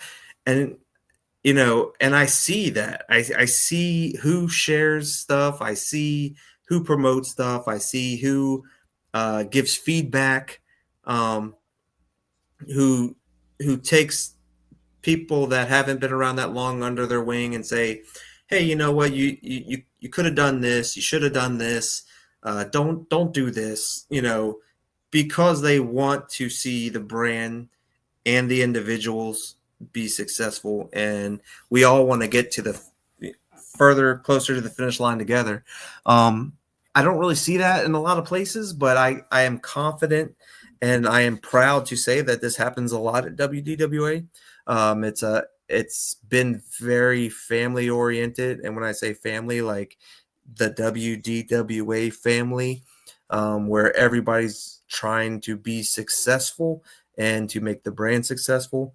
And I want those people that are putting in the work to be in the locker room to help us and the family continue to grow, to kind of bring this all home. That's where I'm going, is 100%. it's nice to have people a part of the team, that aren't out for themselves. It's hard out here, man. It is. And I see a lot of the guys that come out of your dojo, great talent, and great people. And I see whatever you're doing over there in the dojo, man, you're doing a fantastic job. The way that your students have carried themselves when I've met them, or the way that I've seen them with their in-ring talent, you guys are doing a great job over there, man. I'm happy to see it, and I love to see somebody that loves the business enough to want to share the love as opposed to just hold it to themselves, man. So yeah, I just want to give that feedback, man. You guys are doing great. Thank you. Yeah, we have a great group. It's me, Ty Awesome, and Tyler Hastings, whatever he's going by now, and Miles Millennium. And we're constantly out here. We want to make the best product possible. And like I tell all my kids, it's like, maybe our place isn't the place for you, right? I have a guy who came through our training when Mark was here, and he's gone off and gone other places. He doesn't even wrestle for us anymore. And everybody's like, oh, you must be mad at him or something. Like, no, like that's what he wants to do. I'm happy for him. I think I think wrestling, there's so many things you can do in wrestling that it's so stupid to try to hold it to yourself and hold it to this group and everything. It's like share it through the world. Like that's what wrestling's all about is to put this art on. And it's so crazy to me how some people get so worked up. You know what I mean? I know, man. I'm with you. Yeah. You know, and you talk about how, you know, moving on from people, and you talk about showing respect to people and stuff like that.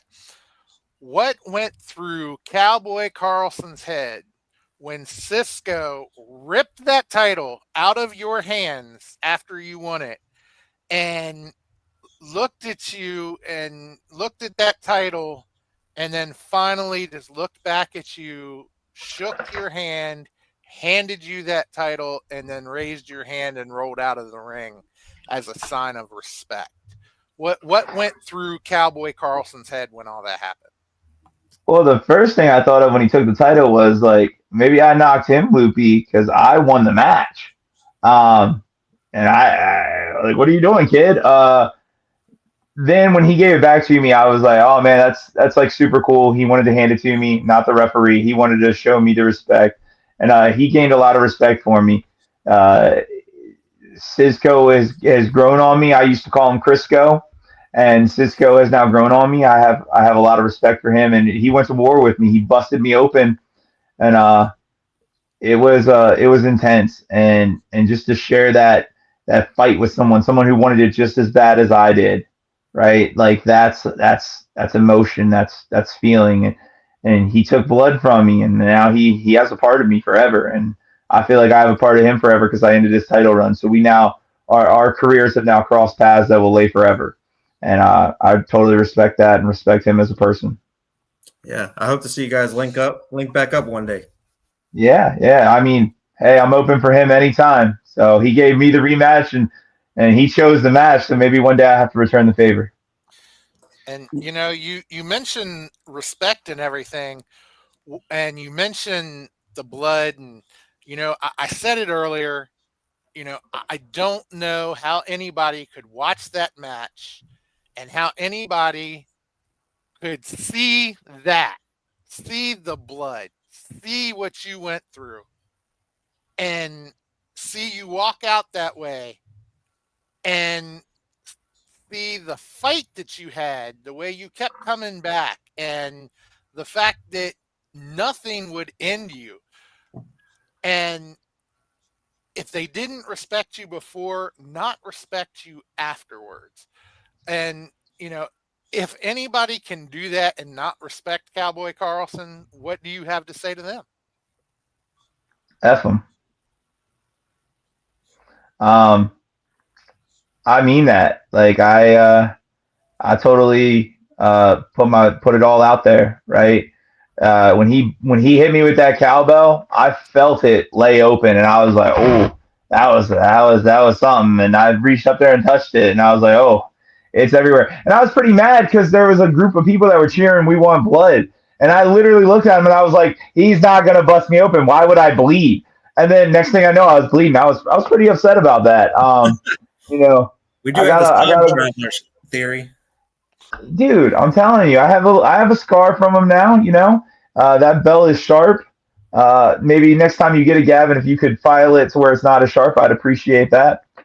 You know, it was intense, and it was a war, and I feel like anytime you go to war and you can come out of it alive, you're happy, and you come out unscathed, you're happy.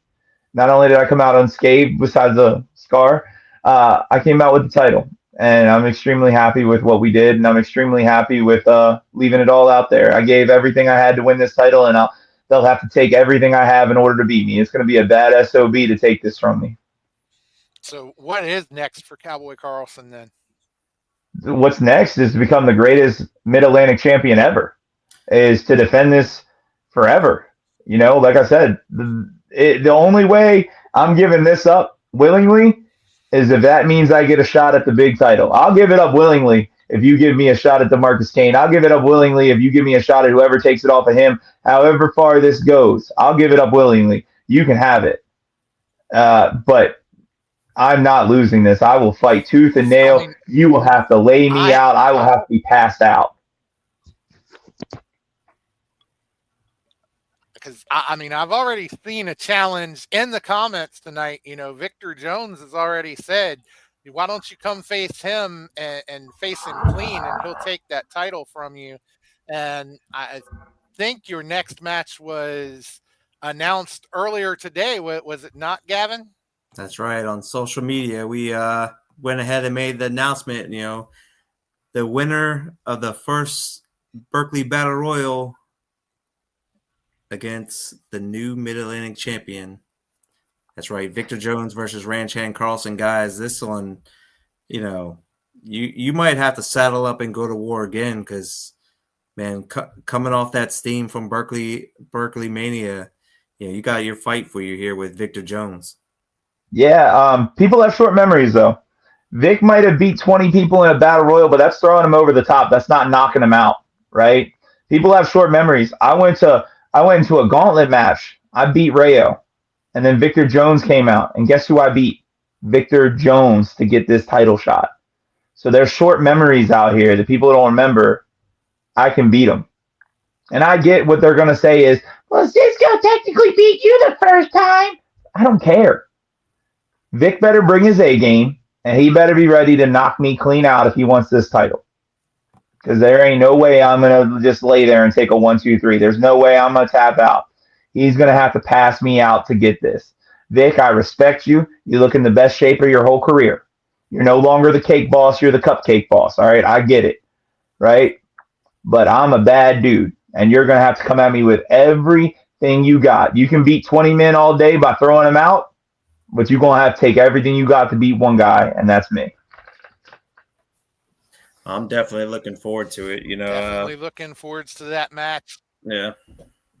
Me too. I'm ready to go to war with him. Like I said, for people that have short memories, I've already beat Vic once. I plan on beating him again. He can bring his trophy. He can run around like it's the Andre Battle Royal trophy, but that's throwing men over top. You know, he's got a lower weight there and you know, he's got all that cake. He's got the lower weight to hold it. I get it. That's how he probably had the advantage in that. He can beat 20 other guys in that, but he ain't beating this guy. His time's ticking that he's about to take that L real quick. So I know, you know, we've definitely seen a different Victor Jones, you know, a lot, like you mentioned, he's been in the best shape of his life. He's been hitting the gym. He's been getting better. He's been putting in that work. Man, I'm looking forward to seeing you guys square off. I think, you know, coming off your big win at BerkleyMania, and having your first title defense, this will be a make or break with if you're a true champion or not. You know, everybody that wins the title, you know, we here at WDWA always want them to be a fighting champion. I think you have all the tools. We've talked about that earlier. But this one will definitely be a bar set for how this reign will turn out, man. And this one's gonna be hard to call. Yeah, I hope he brings his best. I hope he straps his boots on real tight. I hope he is 100% ready, because you all haven't seen the animal that's about to come out of me to defend this. There was an animal that came out to get this, but there will be another animal come out that you're going to have to beat to take this away from me. Can you describe this animal? That's well, they're not older than me, or else I'd say that's two cougars trying to fight a cowboy. But I don't know. I don't know what to say to that. Two very beautiful peacocks putting up their feathers trying to get one cowboy. Interesting.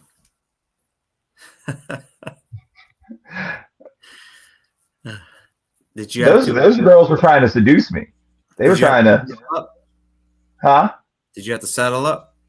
I had to saddle up and ride on out of there, Hoss. I had to beat them off with a stick, if you know what I'm saying. Hoss has that problem too, man. I bet. They has to keep Sam Adams away from the title.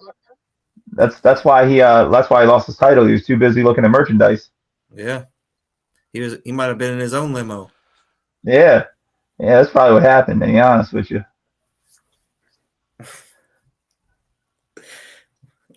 The sad part is I heard that, that night he had to cut his visit short with them, though, because he had to get back to his shift at Walmart. But, No, I had to cut my visit short because Cisco was out there talking crap, and so I had to cut my visit short so I could go beat him up real quick again. That's why I had to cut my visit short. If you really want to know, or else I'd have stayed out there and partied all night. Those girls were like, "Let's go to the Waffle House. Let's get the All American Express," and I was like, "I got to go beat up Cisco real quick, and then I'll take you girls up on it." Yeah, that would have been hard to park that limo in a Waffle House parking lot, but I'm sure you'd figure it out. Yeah, yeah, I'm getting double waffle, 4 eggs, cheese. I'm set. I'm good. Biscuits and gravy. I'm not a big gravy fan at Waffle House. That stuff sits in that tank too long. Yeah, you're right. Otherwise, you only live yeah, you're right.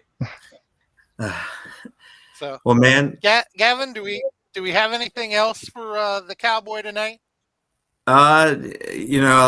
Just want to say one more time, man, congratulations on your big win. I've been very impressed by what you've brought to the table here at WDWA.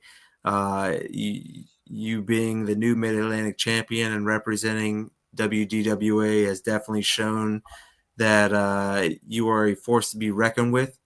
I am looking forward to your match with Victor Jones.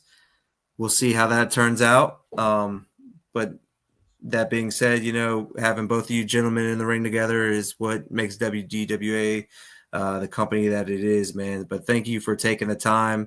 I know your crew is probably pissed off at you because you left a lot of work for them.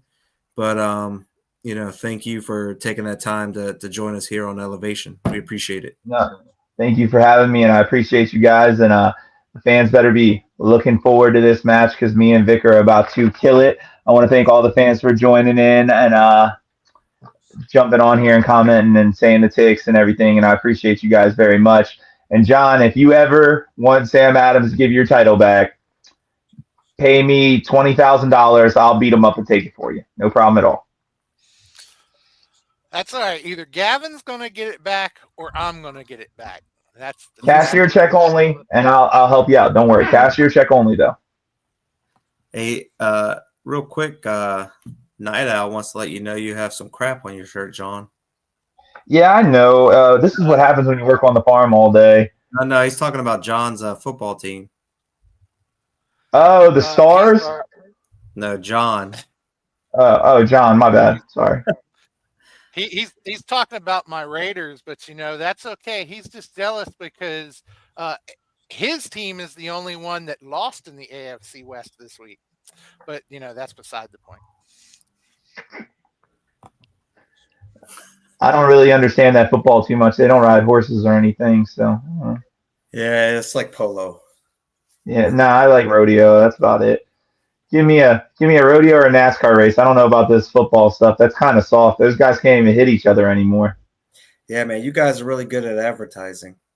Yeah, that's about it.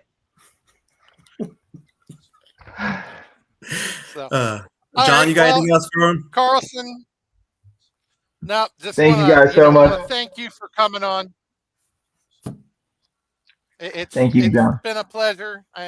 I know you got to get back to your shift at Walmart there, Walmart Cowboy. But yeah, when you find me a Walmart that sells horses, then I'll say I work at Walmart. Good. Y'all have a good night. Thank you. You too. Thanks, champ. They all do, don't they? Horses? Have a good one.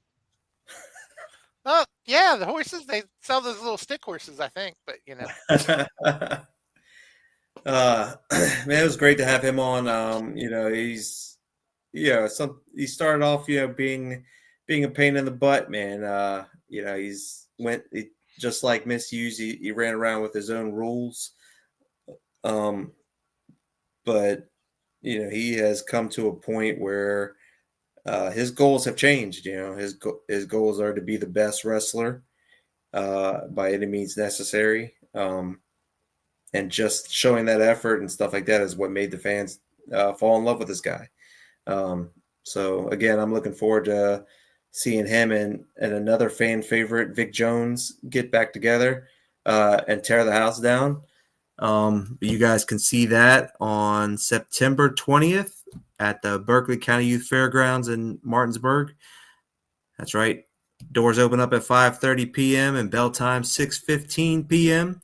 We're looking forward to seeing everybody out there. We have a great show planned. Tomorrow night, we will announce who Tiffany Grady will be facing for the women's championship. We've already mentioned a couple other matches. John, you want to share those with everybody? Yeah, I mean, you've already mentioned that we have Axel Crow versus Sean Phoenix. That's going to be a great one. You know, that should be a heck of a match. Both competitors absolutely awesome, you know, and so just look forward to seeing that. And you know, Oh, you've man. already mentioned uh, Johan versus Shane Malice. Wow. You know, This is, man, I can't wait for this. yeah, I I mean, highly respect both these individuals, both of them very talented, both of them trained in multiple ways of wrestling. That this is going to be a pure wrestling match. I just can't wait to see who the better man is going to be that night. yeah, definitely. So, you know, that should be one heck of a match. Always is a heck of a match when Shane Malice is in the building. You know, he's always one to watch. And, you know, as we've said, the Mid Atlantic Championship, you're going to see the Cake Boss Victor Jones versus our Mid Atlantic champion, the Ranch Hand Carlson, you know, and so that should be another great match. And you mentioned earlier, Ty Awesome, you Yeah, we know, get to hear from Ty. so hopefully we'll get some answers, although I don't know about that because one thing I have noticed at WDWA is something will happen and you'll think, all right, maybe next show we'll get the answers to this, and all you get is more questions. So, you know, hopefully we'll get some answers, but I'm not guaranteeing that just because he's there, you're going to get answers. You Yeah. know, maybe you can get answers because you're the owner, but I we try don't to seem get to all get the answers answers. I can get, man. I trust me. Sometimes I'm, just as out of the loop as everyone else. I'm on the edge of my seat like everyone else, waiting to see what happens next. I'm looking forward to it. Properly named Aftermath. Due to coming off our biggest show of the year, and this is the aftermath of that. But also, like I mentioned earlier, this is a new road to BerkleyMania VIII starts at Aftermath, John. And I am sure there's going to be full of surprises. I'm sure all these matches, everybody's going to be working hard because everybody wants to be on the next BerkleyMania. Everybody works so hard to be champion, to be able to make it to the big show. And that starts September 20th, John. Everybody is going to be working their butt off to make sure they get a spot. And it's not for everybody. Like we mentioned earlier with the Ranch and Carlson, this is not everybody gets a participation trophy. Everybody needs to work hard. And it starts on the 20th of September. Well, and you have already mentioned that on the 20th, Sam Adams will be there. And, you know, so hopefully he brings my title with him. And Gavin, I'm just, uh, you know, don't hold me Well, liable for anything. You know, I will I will contact Sam. We will discuss the championship title. I've been trying to reach out to him. He hasn't answered. Like I said, he's been traveling a lot. He's gone to Puerto Rico and he's been all over the place. But I am going to confirm that he's going to be there on the 20th. I'm going to confirm he is still in possession of your championship. I will discuss the importance of returning that championship and what would happen if he doesn't. WDWA would take all actions to make sure you get back your personal property as well as FWWC's personal property. but we can't really start this process until I can get a hold of Sam.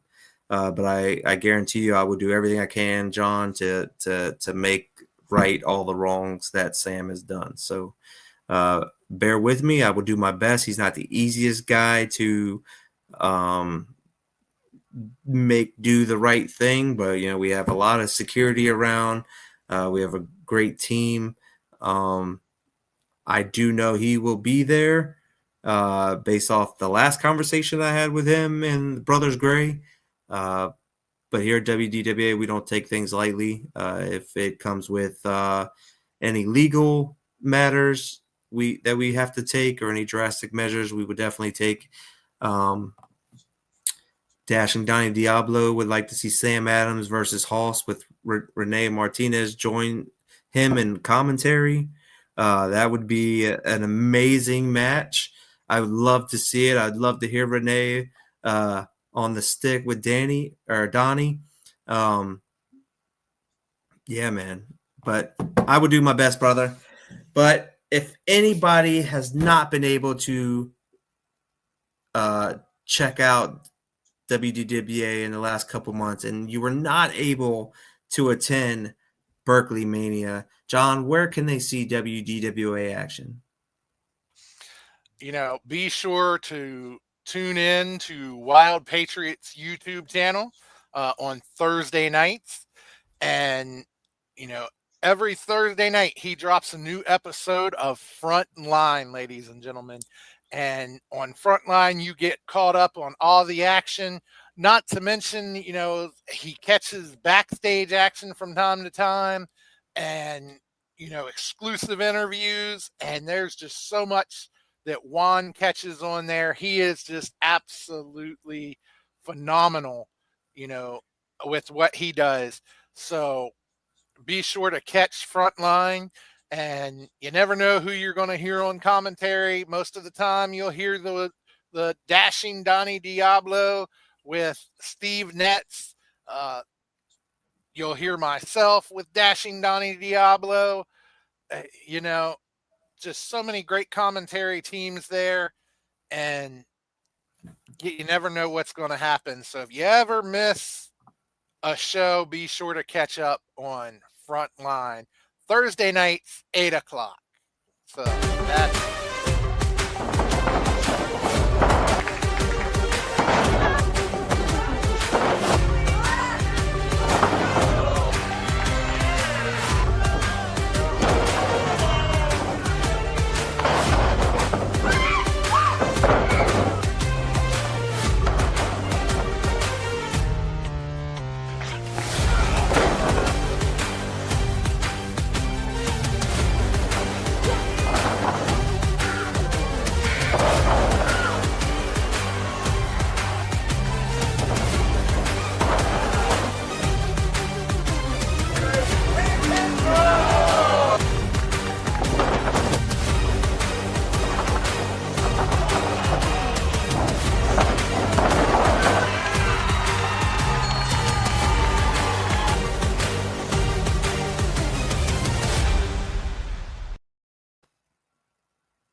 Thursday nights, 8 o'clock, YouTube Wild Patriot 22.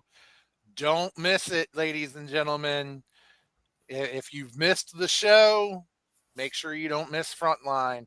If you were at the show, you still need to catch Frontline because, like I say, there is stuff he will catch and put on there that you just didn't see at the show. And so you don't want to miss it. Yeah, everybody likes to see themselves on TV, so check yourself out on Frontline when you attend our shows. Like John said, we have a lot of exclusive material that we put up on Frontline every Thursday at 8 at Wild Patriot 22. You can search us on, if you go to YouTube and you just put in WDWA Frontline, it will pop up. We also share the links and everything on social media platforms like Facebook, Instagram, etc. Like it, share it, tell your friends and family if you like it, come be a part of the action. This is, like we mentioned earlier, as you guys can tell, we're a very family oriented program. We want nothing but to bring you the love of professional wrestling right to your TV as well as to you in person. And we just want you to come enjoy it. It's there's nothing really more I could say than it's nothing but love. And we're hoping that you take the chance on WDWA and we're able to experience pro wrestling together. The greatest art form in this world. John, we have made it to the end of episode 10. We have done this in a little over 2 hours. We're cutting back a little bit of time. We keep saying we're gonna cut back, and every show we say, well, all right, we don't have as much to discuss, so this one might be a short show, and it seems to stretch out every time, right into that 2 hour mark. But yeah, I'm pretty sure, and I mean, John and I could talk about this offline, but I think going forward we're going to stick to the 7 p.m. timeline. I think that works a little bit more for people's personal schedules. And I think it's just going to be beneficial for everybody if we move it back to that 7 p.m. Eastern time. So going forward, that's what we're going to do. One more thing I want to talk about before we take it home, John, is I want to give another huge shout out to the 2025 WDWA Hall of Famer, Triple Fierce Kevin Mears. It was a huge honor of mine to be able to induct him into the WDWA Hall of Fame. Nothing but love for this guy. Loved being in the ring with him. I love sharing locker rooms with him. He is a great person. He's a fantastic husband. He's an amazing father. He's an incredible wrestler. And now he's a fantastic Hall of Famer. And it's just an honor to be able to share the ring with him one more time as he received his award at BerkleyMania.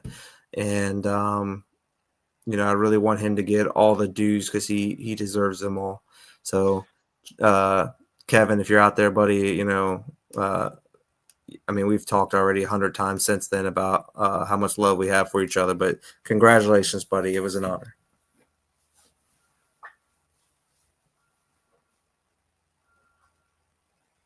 yeah, definitely, absolutely great to see Kevin Mears back there again, being inducted. And, congratulations, Kevin. You absolutely deserved that induction into the Hall of Fame. And it was great to see him. So, look forwards to hopefully when we get to see him again, whether it be in the ring or just dropping by to watch a show, because it's always great to have Kevin in the house. So, yeah. Well, I think that'll be it for tonight. And, be sure to come check out Aftermath at the Berkeley County Fairgrounds on the 20th.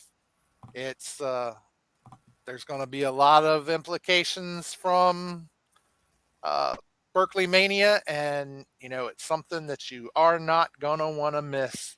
So, Gavin, it's been a pleasure, and just absolutely looking forward to Aftermath. And we will definitely see you then. All right. It was great.